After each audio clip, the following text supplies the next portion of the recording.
दोस्तों, आप लोग का स्वागत है टाइम्स स्टडी सेंटर के ऑनलाइन प्लेटफॉर्म पर, जहां आज हम लोग आगामी परीक्षा को देखते हुए TRE 4 उच्च माध्यमिक 11वीं 12वीं इतिहास के प्रश्नों सेट का डिस्कशन करेंगे। तो चलिए शुरू करते हैं। क्वेश्चन नंबर पहला, हड़प्पा सभ्यता में मुहरे, मन के बाट, पत्थर के फलक और पकी हुई ईंटें कहाँ से मिली है? इसका सही उत्तर हो जाएगा उपयुक्त में से एक से अधिक। ये जो मुहरे, मन के बाट, पत्थर, फलक, ये सभी है, यह दिए गए ऑप्शन में अफगानिस्तान है, जम्मू है तथा बलूचिस्तान है। ये तीनों जगह से प्राप्त हुई है। अफगानिस्तान से भी प्राप्त हुई है, जम्मू से भी प्राप्त हुई है और बलूचिस्तान से भी प्राप्त हुई है। अगला क्वेश्चन, गुजरात के किस जगह से जलाशयों का प्रयोग संभवतः कृषि के लिए जल संचयन हेतु किया गया है? इसका सही उत्तर हो जाएगा धौलावीरा, ऑप्शन ए।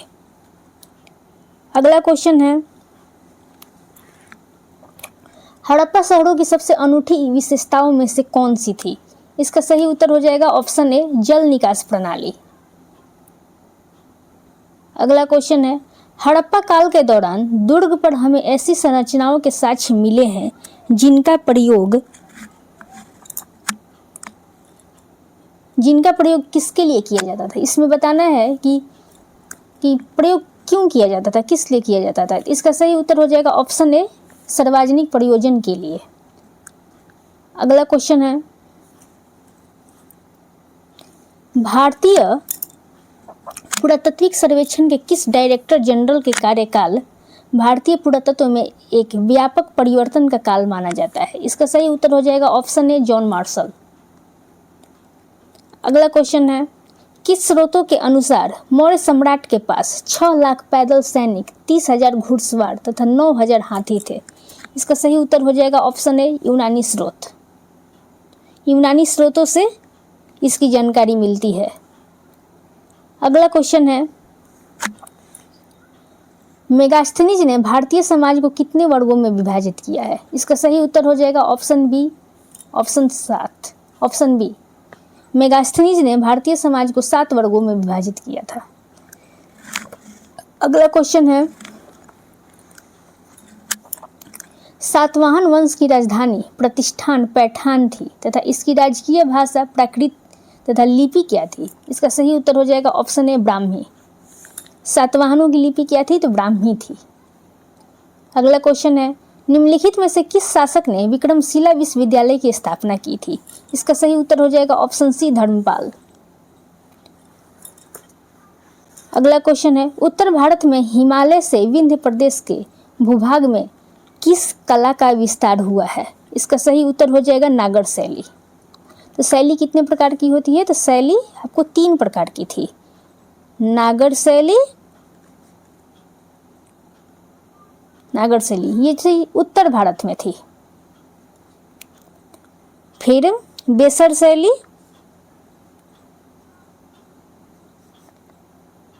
शैली यह दक्षिण भारत में प्रचलित थी।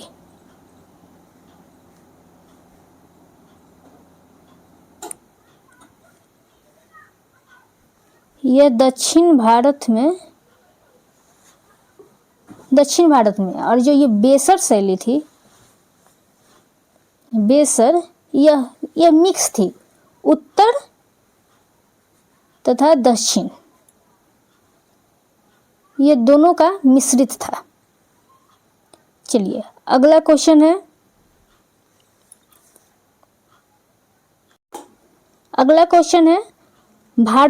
प्राचीन भारत के शिक्षा केंद्रों में नालंदा विश्वविद्यालय का नाम सर्वाधिक उल्लेखनीय है। इसकी स्थापना किस गुप्त वंशीय शासक ने की थी? इसका सही उत्तर हो जाएगा ऑप्शन ए, कुमारगुप्त प्रथम ने नालंदा विश्वविद्यालय की स्थापना की थी।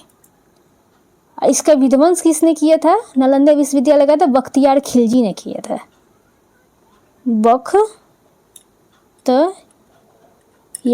खिलजी ने किया था। अगला क्वेश्चन है, किस पुस्तक का लेखक मिनहाज उज सिराज, जिसने मोहम्मद गोरी की भारत विजय से लेकर 1259-60 ईस्वी तक का वर्णन किया है। इसका सही उत्तर हो जाएगा ऑप्शन सी, तबकात-ए नासिरी। तबकात-ए नासिरी। अगला क्वेश्चन है, निम्नलिखित में से कौन सा कथन सही है? इसका सही उत्तर हो जाएगा ऑप्शन सी। इब्न बतूता के अनुसार दौलताबाग में पुरुष और महिला गायों के लिए एक बाजार था जिसे ताराबाद कहते हैं। यह ऑप्शन सही है, बाकी का सभी गलत है। अगला क्वेश्चन है,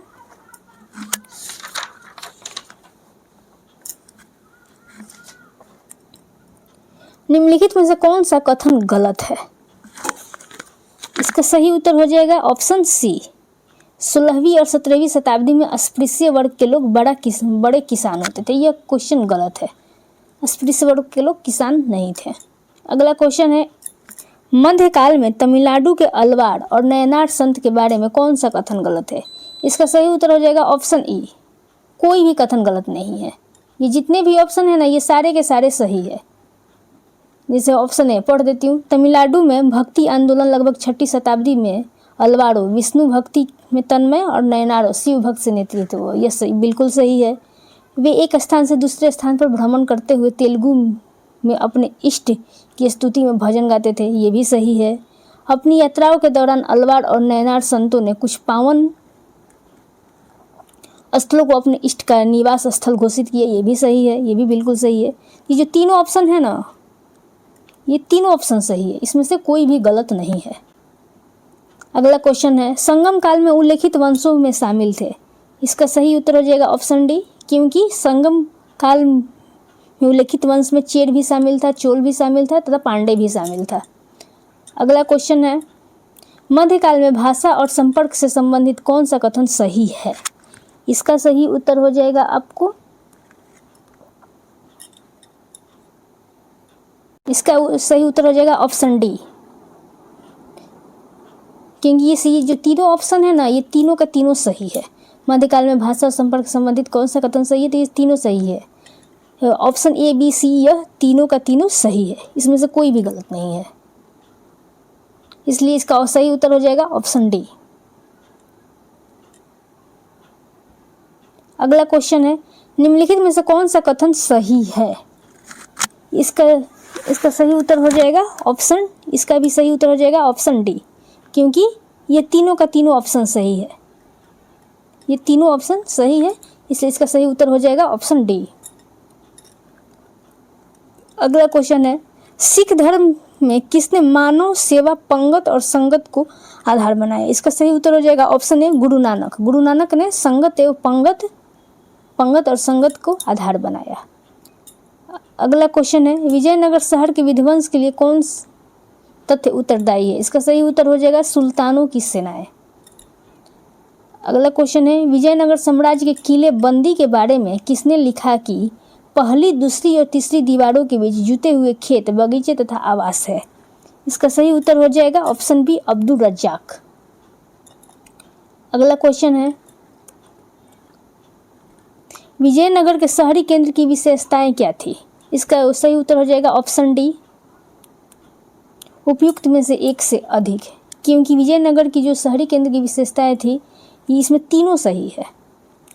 अमीर लोग के घर आसपास परिष्कृत चीनी मिट्टी पाई गई है, मुस्लिम मोहल्ला में मकबरा और मस्जिद भी पाई गई है तथा सामान्य लोगों के आवासों में छप्पर का प्रयोग देखने को मिला है। ये जो तीनों ऑप्शन है, ये तीनों का तीनों सही है।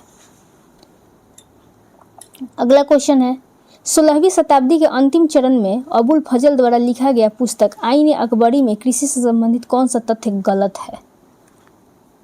इसका सही उत्तर हो जाएगा ऑप्शन सी। ये जो कथन है ना, ऑप्शन सी, आईन अकबरी का मुख्य उद्देश्य अकबर के साम्राज्य का एक खाका पेश करना था, जहाँ एक मजबूत सत्ताधारी वर्ग सामाजिक मेलजोल बनाकर नहीं रखता था। यह क्वेश्चन गलत है, क्योंकि ये सामाजिक मेलजोल बनाकर रखता था, इसलिए इसका सही उत्तर हो जाएगा ऑप्शन सी। अगला क्वेश्चन है, मुगल काल के दौरान दो प्रकार की खेती होती थी, एक खरीफ जो पतझड़ के मौसम में और दूसरी रबी, किस मौसम में लगाया जाता था? इसका सही उत्तर हो जाएगा आपको बसंत। खरीफ जो है खरीफ पतझड़ में तथा रबी वसंत ऋतु में लगाया जाता था। अगला क्वेश्चन है, मुगल काल के दौरान किसके शासन के शुरुआती वर्षों में किए गए गांवों के सर्वेक्षण और मराठों के दस्तावेज बताते हैं कि गांवों में दस्तकार काफ़ी अच्छी तादाद में रहते थे। इसका सही उत्तर हो जाएगा आपको ऑप्शन ए, अंग्रेजी। अगला क्वेश्चन है, अंग्रेजी में लिखने वाले आधुनिक इतिहासकारों ने मूल पाठ की शैली को क्या नाम दिया? इसका सही उत्तर हो जाएगा उपयुक्त में से एक से अधिक, क्योंकि क्रॉनिकल, इतिवृत्त तथा इतिहास ये तीनों नाम दिया गया था। अगला क्वेश्चन है, मुगल काल के किस शासक ने सोच समझ कर फारसी को दरबार की मुख्य भाषा बनाया? इसका सही उत्तर हो जाएगा ऑप्शन सी, अकबर। अगला क्वेश्चन है, मुगल काल के दौरान जहां पांडुलिपि की रचना होता था उसे क्या कहा जाता था? इसका सही उत्तर है आपको ऑप्शन ए, शाही किताब खाना। अगला क्वेश्चन है, औपनिवेशिक शहर के दौरान एक छोटे अस्थायी बाजार को क्या कहा जाता था? इसका सही उत्तर हो जाएगा ऑप्शन बी, गंज। अगला क्वेश्चन है, वर्ष 1911 में राजा जॉर्ज पंचम और उनकी पत्नी मेरी के भारत आगमन की याद में क्या बनाया गया था? इसका सही उत्तर हो जाएगा option A, gateway of India. Gateway of India का निर्माण 1911 में राजा जॉर्ज पंचम और उनकी पत्नी मेरी के भारत आगमन की याद में बनाया गया था। अगला क्वेश्चन है, मोहनदास करमचंद गांधी विदेश में 2 दशक रहने के बाद अपनी गृह भूमि वापस कब लौटे थे? इसका सही उत्तर हो जाएगा ऑप्शन बी, 1915। 1915 में कब आए थे? तो 9 जनवरी 1915 को। ये जिस दिन आए थे 9 जनवरी